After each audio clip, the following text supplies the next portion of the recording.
Sir, പൊതുമരാമത്ത് വകുപ്പിലെ പാലങ്ങളുടെ വളരെ ഡീറ്റെയിൽസ് ഉണ്ട്. സംസ്ഥാനത്ത് ദേശീയപാതകൾക്കായിട്ട് 508.5 കോടി രൂപയ്ക്ക് 403 കിലോമീറ്റർ ദൈർഘ്യമുള്ള 30 റോഡുകൾ മെച്ചപ്പെടുത്തുന്ന പ്രവർത്തനം നടക്കുന്നുണ്ട്. റോഡ് ഗതാഗത മേഖലയ്ക്ക് 198.84 കോടി രൂപ വകയിരുത്തുന്നു. ഇത് അതുപോലെ അടുത്തത് KSRTC ആണ് സാർ. KSRTCക്ക് 2011-16 കാലയളവിൽ KSRTCക്ക് 1220.82 കോടി രൂപയാണ് അനുവദിച്ചെങ്കിൽ ഒന്നാം പിണറായി സർക്കാർ 2016-21 കാലയളവിൽ 4923.58 കോടി രൂപ അനുവദിച്ചു. അതായത് 4 ഇരട്ടി കൂടുതൽ അനുവദിച്ചു. തുടർഭരണം കിട്ടി ഈ സർക്കാർ ഭരണത്തിലേറി നാളിതുവരെ 6864.22 കോടി രൂപ KSRTCക്ക് അനുവദിച്ച് നൽകിയിട്ടുണ്ട്. ഇത് 2011-16 കാലയളവിനേക്കാൾ 5.6 മടങ്ങും 2016-21 കാലയളവിനേക്കാൾ 1.4 മടങ്ങും അധികമാണ്. 2016 കാലയളവ് മുതൽ KSRTCക്ക് 11,787.8 കോടി രൂപയാണ് ഈ രണ്ട് LDF സർക്കാരുകളുടെ കാലയളവിൽ നൽകിയിട്ടുള്ളത്. സർ, KSRTCക്ക് അടിസ്ഥാന സൗകര്യ വികസനം, ഡിപ്പോകളും വർക്ക്ഷോപ്പുകളുടെ ആധുനികവൽക്കരണം, ഗവേണൻസ് പ്രവർത്തനങ്ങൾ തുടങ്ങിയ വികസന പദ്ധതിക്കായിട്ട് ഈ സർക്കാരിൻ്റെ കാലയളവിൽ 178.96 കോടി വെച്ചിട്ടുണ്ട്.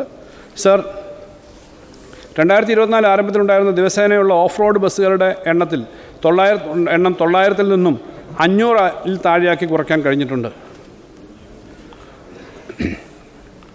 സർ, പഴയ ബസ്സുകൾക്ക് പകരം ആധുനിക ഡീസൽ BS6 ബസ്സുകൾ വാങ്ങുന്നതിനായി 107 കോടി രൂപ വകയിരുത്തുന്നു KSRTCക്ക്.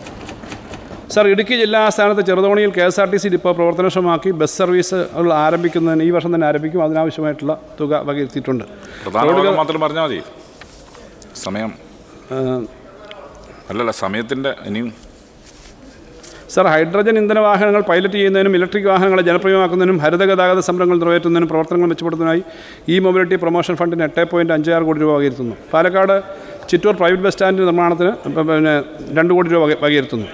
സർ, ഉൾനാടൻ ജലഗതാഗത വികസനമായി 133.02 കോടി രൂപ വകയിരുത്തുന്നു. ഇന്ധനക്ഷമതയുള്ള ബോട്ടുകൾ വാങ്ങുന്നതിനും കടത്ത് സർവീസുകൾ വിപുലീകരിക്കുന്നതിനായി 25.11 കോടി രൂപ വകയിരുത്തുന്നു.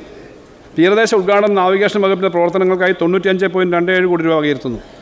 കണ്ണൂർ വിമാനത്താവളം സർ, ഭൂമി ഏറ്റെടുക്കുന്നതിനുൾപ്പെടെ കണ്ണൂർ വിമാനത്താവളത്തിൻ്റെ അടിസ്ഥാന സൗകര്യ വികസനത്തിനായി ഈ സർക്കാർ അധികാരത്തിലെത്തിയതിന് ശേഷം 526.63 കോടി രൂപ ധനസഹായം നൽകിയിട്ടുണ്ട്. 2025-26 കണ്ണൂർ വിമാനത്താവളത്തിൻ്റെ വികസന പ്രവർത്തനങ്ങൾക്കായി 75.51 കോടി രൂപയുടെ ചെലവ് പ്രതീക്ഷിക്കുന്നു.